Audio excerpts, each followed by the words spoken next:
Mateus 8, vamos estar lendo do 18 ao 22.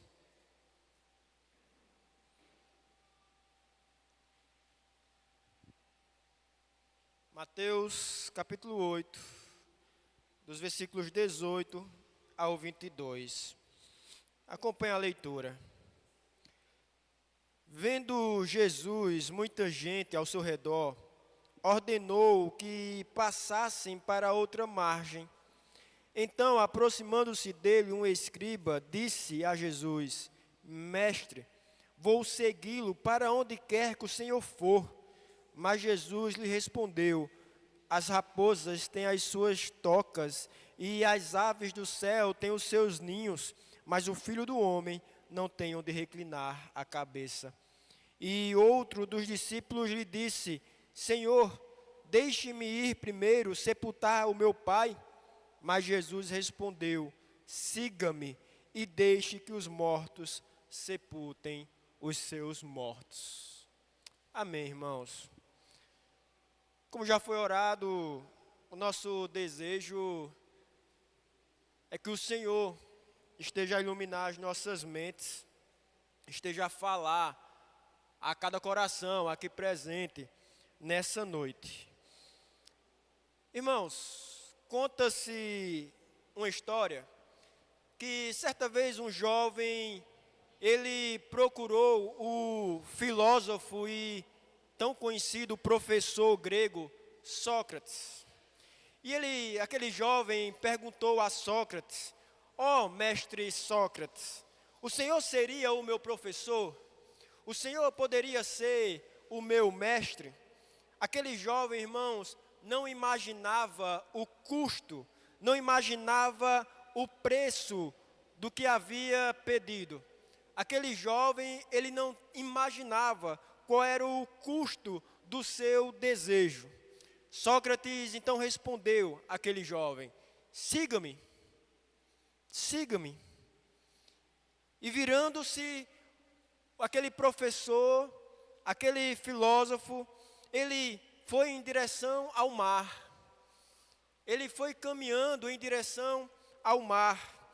Ele prosseguiu caminhando e aquele jovem persistia em acompanhar o professor. Ele insistia em acompanhar Sócrates porque ele desejava ter o mestre Sócrates como o seu mentor, como o seu professor, como o seu mestre. Finalmente, irmãos, caminhando ali de água adentro na praia, cada vez a água mais profunda, chegaram a uma profundidade na qual a água já batia ali nos lábios daquele jovem. E Sócrates então se vira de frente para aquele jovem, coloca as suas mãos sobre a cabeça daquele jovem e empurra aquele jovem para baixo da água. O homem, querendo ser um aluno disciplinado, um aluno exemplar, ele procurou permanecer ali quieto debaixo da água por algum tempo, por alguns instantes. Mas logo o jovem começou a faltar o fôlego, o ar, ele começou a cuspir, ele começou a se engasgar e se debater enquanto tentava respirar de todo o tempo ali. Sócrates em todo o tempo manteve aquele jovem firme debaixo da água. Logo o homem, aquele jovem, começou a soltar bolhas de ar, já estava desesperado, sem fôlego ali debaixo da água. Então é quando Sócrates tira as mãos daquele jovem, da cabeça daquele jovem, aquele jovem volta à superfície, busca o ar com todo a sua força, ansiando por ar. Ele chega ali até a vomitar água. O jovem freneticamente então pergunta a Sócrates: Por que o Senhor fez isso comigo? Por que o Senhor fez isso? Conta-se a história que Sócrates respondeu: Quando você desejar aprender comigo, quando você desejar ser meu discípulo, tanto quanto desejou respirar, então eu serei seu professor. Quando você desejar aprender comigo, desejar ser meu discípulo, ser meu aluno, assim como você desejou e ansiou pelo ar nesse momento, então eu serei o seu mestre. Naquele momento, irmãos, ficou claro para aquele jovem, para aquele rapaz, o compromisso radical que era exigido pelo mestre, que ele desejava seguir, que ele desejava acompanhar. E este esclarecimento, irmãos, do custo que se requer de ser discípulo, é também o que Mateus vai nos conceder nesta leitura em que fizemos. Veja que até este ponto do Evangelho de Mateus, o evangelista ele tem concentrado o seu ensino em pelo menos duas grandes verdades. A primeira delas é quem é Jesus. Quem Jesus é? Grande parte do Evangelho de Mateus é justamente nos falar isso, abrir nossos olhos para compreender quem é este homem. Quem é o Senhor Jesus, o Deus encarnado, uma das pessoas da Trindade, o Filho de Deus. O foco do Evangelho de Mateus é nos revelar a identidade real de Cristo. Estamos na presença do Rei. Esse é o foco do livro de Mateus. Mas também muitos, irmãos, do que nos é ensinado até aqui, desde o início do Evangelho, de respeito a como devemos segui-lo, a como devemos acompanhá-lo, como devemos viver no reino de Deus e o que um verdadeiro discípulo do Senhor Jesus Cristo deve fazer para seguir o seu mestre. E o Senhor Jesus tem apresentado esta mensagem, irmãos, do verdadeiro discipulado sobre vários aspectos. E nesses vários aspectos, há uma nota muito comum entre eles, que é um aspecto de seguir a Cristo por inteiro. De seguir a Cristo inteiramente, radicalmente. Ele que já havia ensinado a respeito de uma obediência que deve estar disposto ao quê? Arrancar o olho, se esse o faz tropeçar. A arrancar a mão, se essa a faz tropeçar, a dar a outra face em situações de humilhação pela pregação do Evangelho, a buscar a Deus não por mera formalidade, mas de verdade, fechando a porta do nosso quarto, orando ao Pai que nos vê, jejuando de verdade, sacrificando, servindo ao Senhor de verdade. Depois de Jesus proferir, irmãos, o Sermão do Monte, as multidões, elas ficaram maravilhadas com o que tinham ouvido. Elas ficaram maravilhadas com aquele sermão. As multidões ficaram admiradas, espantadas com a autoridade de Jesus. Porque ele não ensina como os escribas. Ele não ensinava como os doutores da lei. Ele não ensinava como aqueles que eram na época considerados os grandes mestres daqueles lugares. Pelo contrário, ele ensinava com autoridade. Do capítulo 8 ao capítulo 10, irmãos, do Evangelho de Mateus, vemos episódios de sinais, de maravilhas, de curas, de expulsões de demônios.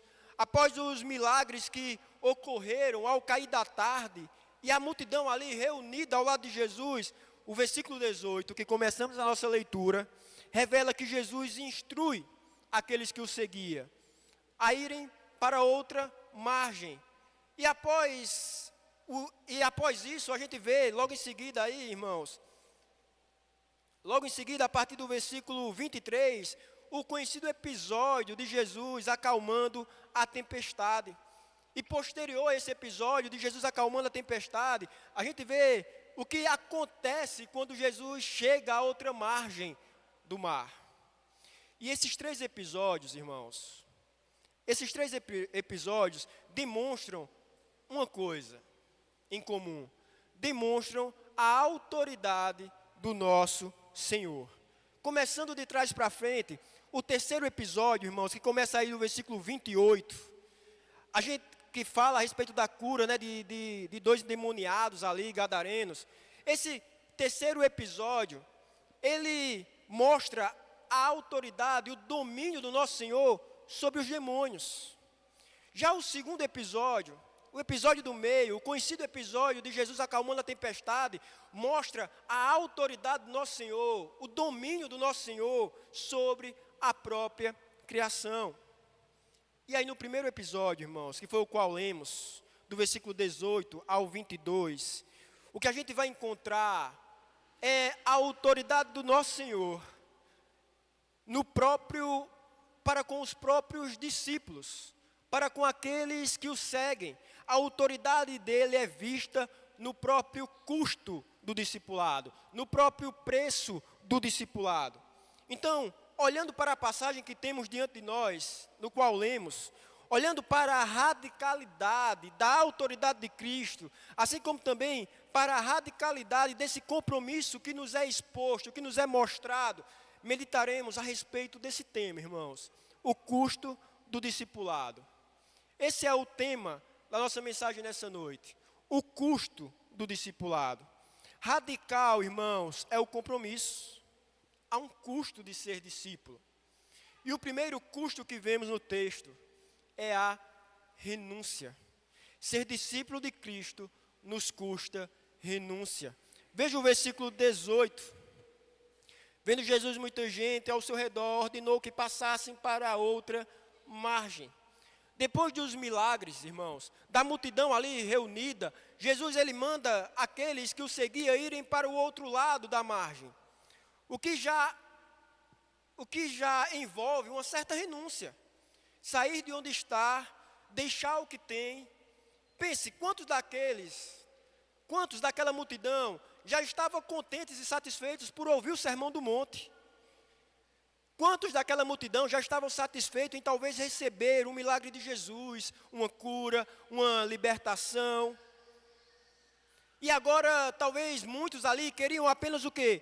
Voltar para suas casas, seguir suas vidas, suas rotinas, enquanto outros desejavam seguir a Cristo em sua jornada para além da região da Judéia. É então quando dois discípulos abordam Jesus.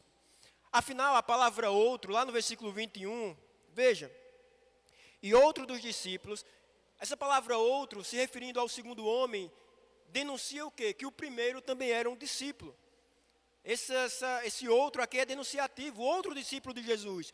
Os dois eram discípulos. Agora veja, irmãos, discípulos aqui se refere àqueles que até então estavam mais próximos de Cristo.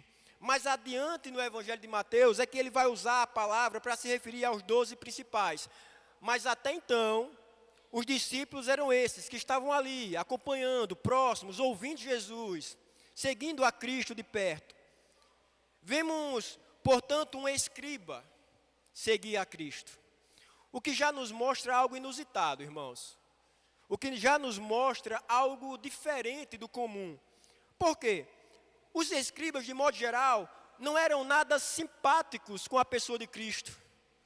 O Senhor Jesus, ele vem ensinando a mensagem, ele veio ensinar e vinha ensinando a mensagem do reino. E era, de certa forma, uma ameaça para o ensino público dos escribas. Muitos que seguiam os fariseus e os escribas passaram a seguir Jesus. Os escribas tinham essa antipatia, não eram nada simpáticos com a pessoa de Cristo de forma geral. Mas este escriba está querendo seguir a Jesus, mesmo num contexto difícil para ele. E ao se aproximar de Jesus, ele o chama o quê? Mestre. Veja, irmãos, um escriba era considerado um mestre. Essa abordagem dele já mostra que ele não se aproxima de Jesus sem reconhecê-lo como o seu mestre. Sem reconhecê-lo, chama-o de mestre, faz toda a reverência que cabia ali a ele. E ele não tem dúvidas de que Jesus é que é o mestre. Aqui, irmãos, a gente não tem uma ironia farisaica. Nós não temos aqui um escriba, um mestre de Israel, mas que a gente tem aqui um escriba, um mestre de Israel, mas que está afetado pelo ensino de Jesus, de tal forma, ele está tão empolgado com o ensino de Jesus. Sabe aquela empolgação maravilhosa, irmãos? Eu quero seguir a Cristo. Quando você conheceu o Evangelho, quando você passou a congregar na igreja, quando seus olhos se abriram, aquela empolgação maravilhosa, eu quero seguir a Jesus. E olha para Jesus e diz, aquele escriba olha para Jesus, tão empolgado, e diz, mestre, eu te seguirei para onde quer que o Senhor for. Veja duas coisas aqui, irmãos. Primeiro, é que é uma declaração voluntária, aproximando-se dele. Veja, ele não foi forçado a se aproximar de Cristo. Ele não foi constrangido pelo um apelo insistente no final da pregação, como acontece em muitos lugares. Como se Jesus fosse banana no final de feira, que a gente fica insistindo para que as pessoas levem, para que as pessoas aceitem. Não, irmãos. Não houve constrangimento que levou aquele escriba até Jesus. Foi uma declaração voluntária daquele homem. Foi também uma declaração decidida. Observe, mestre, seguir-te-ei. Aqui a gente não vê uma declaração, irmãos, de alguém que está na dúvida, que quer entender um pouco mais. Não, irmãos, ele apresenta uma declaração decidida, uma declaração convicta, certa. Eu irei seguir-te sem reservas. Eu irei seguir para onde o Senhor for, para onde quer que fores. Uma declaração, irmãos, que nos impressionaria. Imagine você pregando, evangelizando, falando do amor de Deus, da obra de Cristo para alguém próximo. Imagine você falando do evangelho, da graça de Deus, e após isso, chegar alguém e dizer, eu estou decidido, eu seguirei Jesus sem reservas. Ou não é uma palavra que enche o nosso coração, irmãos, que deixaria a maioria de nós impressionados, impactados, animados. Mas não impressionou Jesus.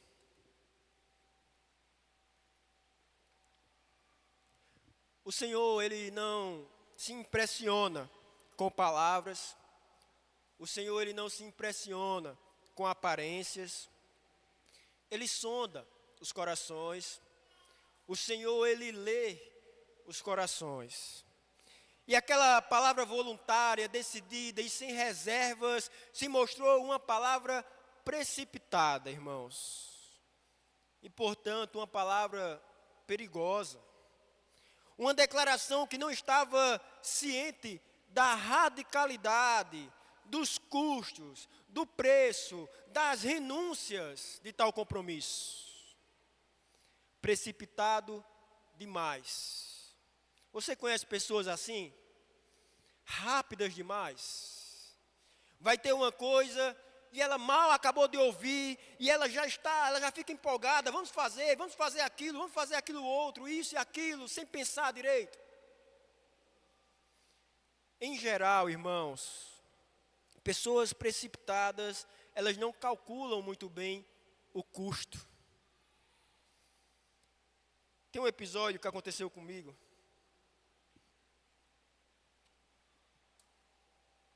Certa vez um amigo meu, lá no sertão, ele estava fazendo aniversário, e ele chegou da faculdade de tardezinha, início da noite, e ele saiu mandando mensagem para algumas amizades, chamando para ir comemorar o aniversário dele. Algo bem de última hora, assim. E aí alguns foram, a gente foi, eu fui. E foi certo. A gente chegou na casa dele, no apartamento que ele morava, e ele disse, e aí a gente, certo, vamos para onde? Vamos para onde? E ele, não, vamos para algum lugar, para alguma hamburgueria, pizzaria. E aí começaram a falar, vamos pizzaria tal, pizzaria tal. Aí ele disse, vamos para determinada pizzaria lá. E era uma pizzaria conhecida por ter um preço mais alto das pizzas, né? E alguém falou, disse, mas rapaz, ali a maioria era estudante, universitário, de outras cidades que moravam lá. Inclusive esse meu amigo era de outra cidade, da cidade que minha mãe mora. E aí alguém falou, disse, rapaz, mas lá é caro. Lá as pizzas custam mais caro. Ele disse, não, é um dia diferente, é um dia especial, vamos. Lá a gente se resolve, a gente se vira. A gente junta as moedas. E aí fomos, umas 10 pessoas, ou um pouco mais. Quando chegamos lá, sentamos na mesa, né, nos atenderam, se juntou lá umas 3 mesas, 4, nos receberam, a gente sentou, e aí quando colocaram o cardápio na nossa frente, aí veio o choque de realidade dos valores das pizzas. E aí começou, não, esse valor não, é muito caro, não dá não sei o quê. Não, estou com dinheiro contado no final do mês, não sei o quê. Quase todos os universitários ali, né? Já sabem a realidade de jovens universitários. E aí, irmãos, foi quando aconteceu, eu acho que um dos episódios mais constrangedores da minha vida. Porque eu e outra pessoa, a gente ainda insistiu. Vamos ficar, não, vamos se virar agora, a gente se vira. Mas a gente foi voto vencido. E aí se levantou, irmãos. Todos lá no meio, todo mundo se levantou e saiu. E eu confesso, talvez até algo pecaminoso mesmo, né, de orgulho, alguma coisa assim. Mas foi um momento constrangedor. Se levantar todo mundo ali no meio do restaurante e sair porque achou caro demais.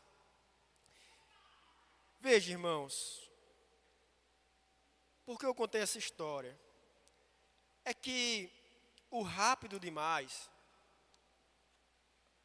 ele é, na maioria das vezes, pelo menos, imprudente. O rápido demais é imprudente. Ele não calcula o custo.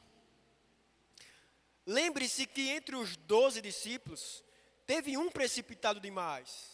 Estão lembrados? Quem falou? Senhor, o mundo pode te abandonar, as pessoas podem te abandonar, mas eu seguirei o Senhor até o fim. Jesus diz, você vai me negar 3 vezes. Qual é a reação daquele discípulo? Imagina, jamais. E antes que o galo cantasse 2 vezes, Pedro havia negado 3 vezes Jesus Cristo. Veja, precipitado.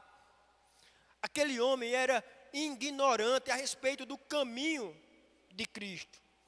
Ele não tinha ponderado com seriedade as renúncias que se impõem na vida com Cristo. O Senhor, irmãos, dá um banho de água fria naquele homem. Qual é a resposta de Jesus? As raposas têm os seus covis e as aves do céu ninhos, mas o Filho do Homem não tem onde reclinar a cabeça. É como se Jesus estivesse dizendo, olha, essa jornada, caminhando por aí, pregando o Evangelho, nesse ministério itinerante, nesse ministério público de pregação e cura, seremos tratados pior que animais. Aves têm um ninho para se aquecer. As raposas têm os seus covis, os seus lugares secretos. Os animais têm os seus lares, suas casas. Enquanto com Jesus, com Ele, faltou lugar na hospedaria. Com o desenvolver da história, vemos que a Judéia o rejeita, a Galiléia o expulsa, Gadara roga que ele deixe a região, Samaria o nega a hospedagem. A terra, como a gente vê lá em Mateus 27, 23, a terra não o quer. O nosso mundo não o quer. Mas o Filho do Homem não tem onde reclinar a cabeça. Filho do Homem. Esse é um título, irmãos, que a gente escuta, que a gente lê algumas vezes nas Escrituras. Filho do Homem. Um título cristológico, irmãos, que desde o texto de Daniel 7, na tradição que chega até Jesus, associa esse título à figura da realeza. Há um homem que vem nos céus com poder e glória, que vem para estabelecer o reino de Jesus, o reino de Deus, porém, sobre sofrimento. Foi assim que aconteceu. Jesus associa o Filho do Homem ao sofrimento. Por exemplo, quando você abre a Bíblia em Lucas capítulo 9, versículo 20 em diante, você vai ver que depois que Pedro diz, és o Cristo de Deus, respondendo ali a pergunta de Jesus, que Jesus havia feito, Jesus o adverte, mandando que ninguém declarasse tal coisa, e dizendo, é necessário que o Filho do Homem sofra muitas coisas, seja rejeitado pelos anciãos, pelos principais sacerdotes, pelos escribas, seja morto e no 3º dia ressuscite. D.A. Carson, comentarista bíblico, comentando esse versículo, vai dizer que essa expressão, filho do homem, só podia falar da maravilhosa humilhação de si mesmo, da humilhação do próprio Messias. De igual forma, R.C. Sproul vai dizer que é como se Jesus estivesse lembrando o escriba da sua humilhação. Jesus, irmãos, ele não evoca a figura do Messias, porque sabia que a figura do Messias estava atrelada muitas vezes ao êxito, à vitória, à glória, ao triunfo. Por isso, muitas vezes que usam Messias para se referir a Jesus, na sequência ele vai dizer, mas virá o Filho do Homem. Jesus estava lembrando do sofrimento que estava atrelado à sua vinda. Ele é rei, mas o que ele estava dizendo é, não espere um rei que não seja humilhado. Até hoje, irmãos, os judeus, eles não creem em Cristo Jesus como Filho de Deus. Eles não creem verdadeiramente em Deus, por negar o Filho de Deus, justamente porque eles esperavam um Cristo que exercesse um domínio bélico, um domínio político, e não era esse o propósito da primeira vinda do nosso Senhor. Ele estava dizendo, ele é rei, mas não espere um rei que não seja humilhado. Portanto, escriba, faça as contas direitinho. Pense bem nos custos. Pense bem no preço. Pense bem na renúncia. Todos aqueles querem segui-lo. Todos aqueles que querem segui-lo, lhe é exigido renúncia. Lhe é exigido um custo. Veja, os termos estão aqui. O Senhor não põe letras miúdas, como cláusulas em final do contrato, que não queremos que o contratante veja. Não, ele não põe letras miúdas para que ninguém enxergue, ele põe letras garrafais, para que você saiba, para que você veja o que significa segui-lo. Ele tinha dito no Sermão do Monte, é um caminho estreito, é um caminho apertado, é um caminho com custos, é um caminho com renúncias. Não é só uma vida de bênção, de oba-oba, não é só tranquilidade e vida melhor, e agora tudo vai ser mais fácil. É claro, irmãos, sobre muitos aspectos, a sua vida mudou para melhor. Você tem comunhão com Deus. Seus pecados foram perdoados. O Senhor está com você nas maiores adversidades. Só que aquele homem, ele não está ponderando, considerando o custo. E o Senhor o faz ponderar. O Senhor o faz considerar. As letras são garrafais. Tome a sua cruz todos os dias. Haverá renúncias do conforto, do que lhe é cômodo. O Filho do Homem não tem onde reclinar a cabeça. Você quer segui-lo? Um banho de água fria naquele homem que estava todo empolgado. Já o outro discípulo, irmãos, é lento demais. Se com o primeiro vimos que nesse discipulado com Cristo nos é exigido renúncia, agora vemos o segundo custo. Vemos que nesse discipulado com o Senhor também nos é exigido prioridade. Senhor, diz aquele discípulo, permite-me primeiro sepultar meu pai. Se o escriba, irmãos, era precipitado, o segundo é o oposto. Ele é reticente, ele é lento.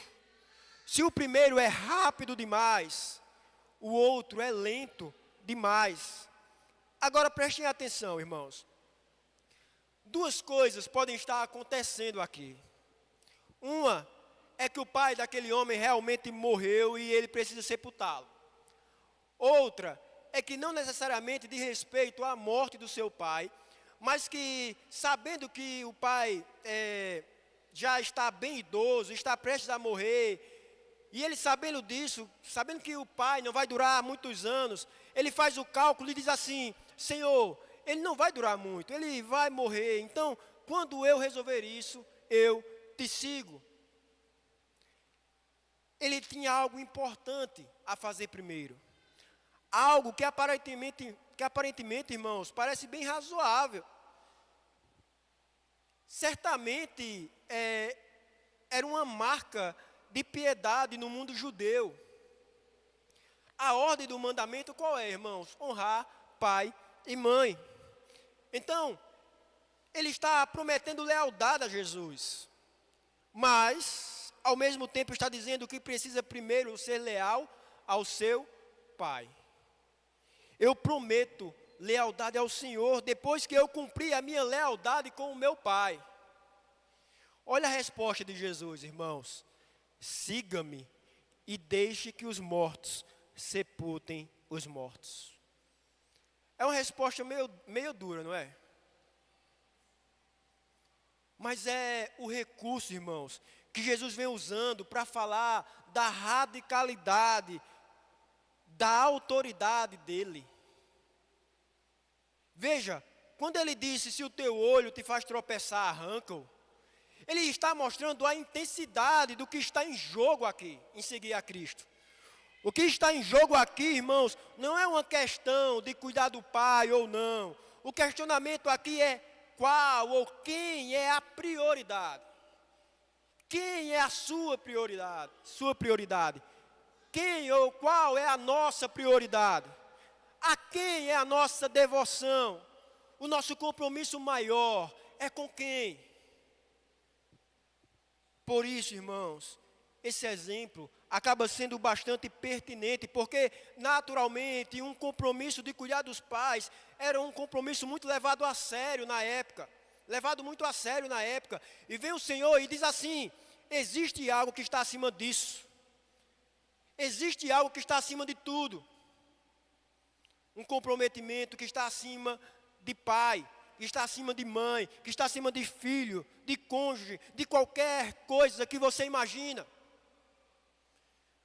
Mais adiante, no capítulo 10, versículo 37 de Mateus, Jesus vai dizer que quem ama seu pai e sua mãe mais do que a ele, não é digno dele. A prioridade, irmãos, é o compromisso de segui-lo. É o compromisso com ele. Essa é a prioridade. A prioridade é segui-lo. Seguir Jesus não é um compromisso que pode estar em segundo lugar, em terceiro lugar, em quarto lugar. Veja, irmãos, não existe isso de colocar Jesus em segundo lugar. Ou ele está em primeiro lugar na sua vida, ou ele não está em lugar nenhum. Se você coloca um outro Deus, um outro ídolo no seu coração, um compromisso maior no seu coração, é porque ele não está em lugar nenhum na sua vida. Porque ou ele ocupa o lugar que cabe a ele, de Deus, de Senhor, ou ele não ocupa lugar na sua vida.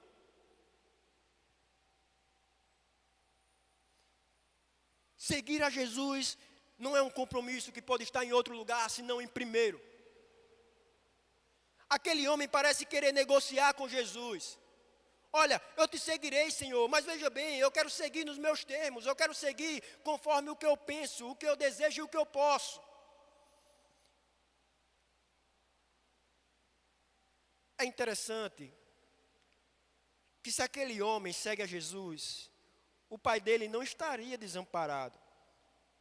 Porque Jesus disse para ele deixar os mortos espirituais, sepultar os próprios mortos.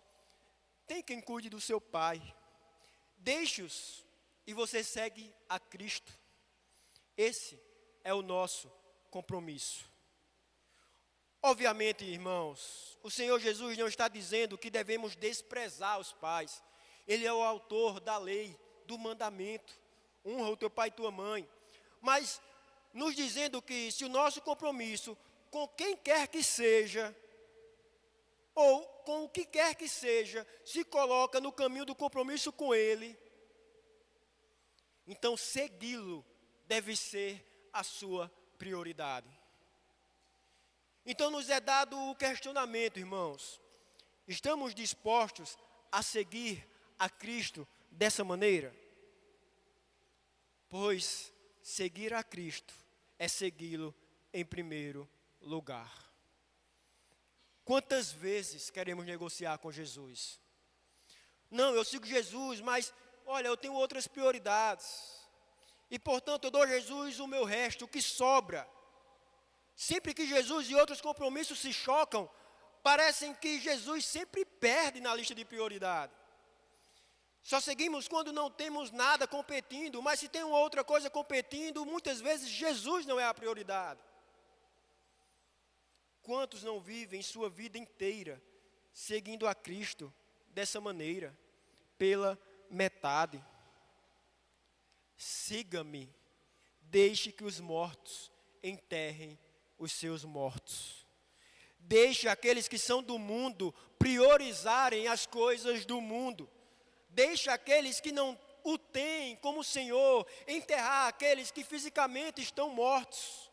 É como se Jesus estivesse dizendo: enterre seu pai, e eu já sei que não há mais nada dentro de você, não há mais nada dentro do seu peito, não há mais amor a Deus no seu peito, não há mais a submissão ao Senhor em seu peito.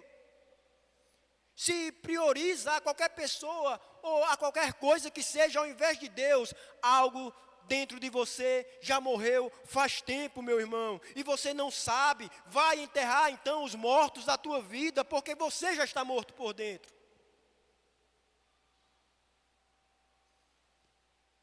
Agora, irmãos, depois de tanto custo para lá e custo para cá, é importante lembrarmos de que não está sendo dito que a sua salvação custa algo. Pois a sua salvação, ela já custou algo. Toda a história de Jesus é o custo que ele pagou para salvar você. Eu não estou falando, irmãos, do custo dele para a nossa salvação. Eu estou falando do seu custo, do nosso custo como discípulos, como aqueles que já foram salvos. Você já está salvo, então você já pode se achegar, você já pode conhecer, você já pode ter entendimento dele. Mas deixa eu dizer uma coisa a você, irmãos, ainda assim você pode ser um escândalo na igreja, ainda assim você pode ser um escândalo para os outros. Não estamos falando aqui do salvamento que Deus fez na nossa vida do inferno, irmãos. Estamos falando do discipulado, da caminhada com Cristo, por já sermos salvos. Estamos falando da vida com o nosso Salvador, com o nosso Senhor, da vida daqueles que não têm vida nenhuma, que tiveram na morte ali de Jesus, a maior de todas as vidas, para que com esta vida, irmãos, agora, a gente possa seguir até a morte neste mundo, para uma vida eterna. Uma vida eterna que Jesus, na sua morte, deu todos aqueles que o seguem. O custo, irmãos, não é para ser salvo. Jesus, ele pagou esse custo. O custo não é da sua salvação, o custo é do nosso aprimoramento nessa caminhada. O custo é do nosso desenvolvimento nessa caminhada. O custo, irmãos, é do desenvolvimento da nossa vida, do nosso coração, da nossa mente. É desse custo que estamos falando. No discipulado com Jesus, irmãos, há custos. Nos é exigido renunciar a tudo o que preciso for para segui-lo. Nos é exigido priorizá-lo acima de tudo. J.C. Ryle, comentando esse texto, vai dizer que nada tem feito maior dano. Preste atenção, irmãos.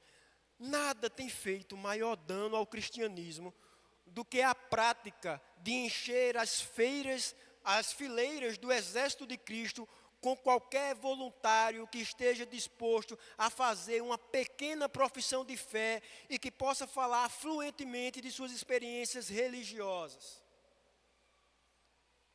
É por isso que a gente não deve se emocionar com pessoas que levantam a mão depois de uma pregação apelativa, emocionalista, sentimentalista.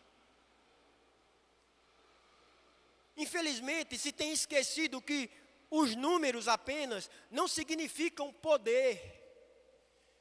Pode haver uma grande quantidade de mera religiosidade externa, enquanto há muito pouco da verdadeira graça do Senhor.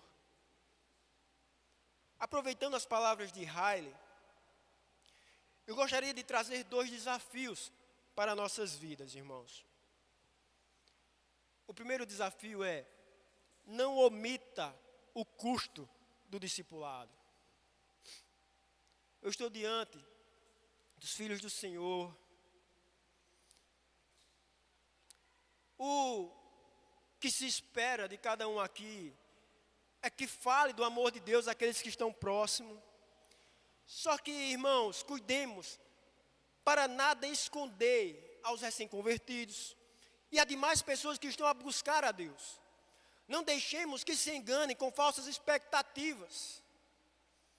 É por isso, irmãos, que tem muita gente desigrejada, que passou a congregar em uma igreja evangélica e agora está fora, porque venderam a ela um falso evangelho. Um evangelho consumista, um evangelho para ter, para receber. Tem igreja que faz lobby, dizendo: vem e pare de sofrer agora. Veja, pragmatismo atrai as pessoas com uma falsa mensagem, e essas pessoas se decepcionam, porque a realidade se impõe, as tribulações chegam. Que a gente não deixe que essas pessoas à nossa volta se enganem com falsas expectativas. Podemos dizer sim, irmãos, que receberão uma coroa de glória no fim, mas que nós também digamos, de forma não menos clara, que existe, irmãos, uma cruz para ser carregada dia após dia.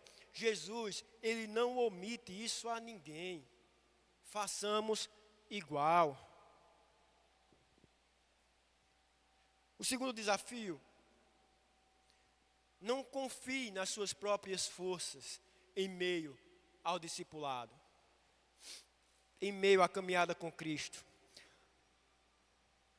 Veja, irmãos, somos fracos, reconhecemos nossas fraquezas. Reconhecemos que para seguir a Cristo precisamos da graça de Deus nos sustentando. É muito bom, irmãos, estar decididos a seguir a Cristo, mas essa nossa decisão não deve ser acompanhada de arrogância. Essa nossa decisão não deve ser acompanhada, irmãos, de uma soberba, como se o seguíssemos pela nossa própria força. Sigamos a Cristo decididamente, irmãos, mas sempre humildemente, dependente da força do Senhor. Muito melhor, irmãos, do que um seguir-te-ei para onde quer que fores, por mera precipitação e confiança em si mesmo. Muito melhor é um humilde Senhor. Eu desejo segui-lo. E eu sei que o meu coração é enganoso. Eu não tenho forças para isso. Me ajude, Senhor, a preservar, a perseverar, a seguir no caminho pelo qual devo seguir. Muito melhor é um humilde oração, dizendo que de mim mesmo não temos condições, de que precisamos dEle, de que Ele é a nossa força, de que Ele é o nosso escudo, de que dependemos das Suas palavras, que dependemos da Sua força nos sustentando. Siga-me, foi o que disse Sócrates ao chamar urgentemente aquele jovem para dentro do mar. Só que, irmãos, aquele chamado urgente que aquele jovem recebeu era de alguém cuja autoridade não era absoluta. A autoridade de Sócrates não era soberana. A autoridade dele não era divina. Porém, irmãos, quando Jesus nos chama, trata-se de um chamado absoluto. um chamado soberano, um chamado divino. Como bem disse Dietrich Bonhoeffer, expressando o principal impulso, irmãos, desse texto. Jesus, ele convoca os homens para segui-lo, não como um professor, ou como um padrão de uma vida de caridade. Jesus, irmãos, ele nos convoca para segui-lo como Cristo, o Filho de Deus. Não sabemos, irmãos, a resposta do escriba. Não sabemos a resposta do outro discípulo. Mas sabemos de uma coisa, irmãos, que a resposta deles não nos importa. Porque o importante para você, irmãos, é a sua própria resposta. Qual a sua resposta ao chamado do Senhor para ser seu discípulo? E que pela graça e misericórdia de Deus, irmãos, que a nossa resposta seja a de nos comprometermos radicalmente com o nosso Senhor. Amém? Vamos louvar ao nosso Deus?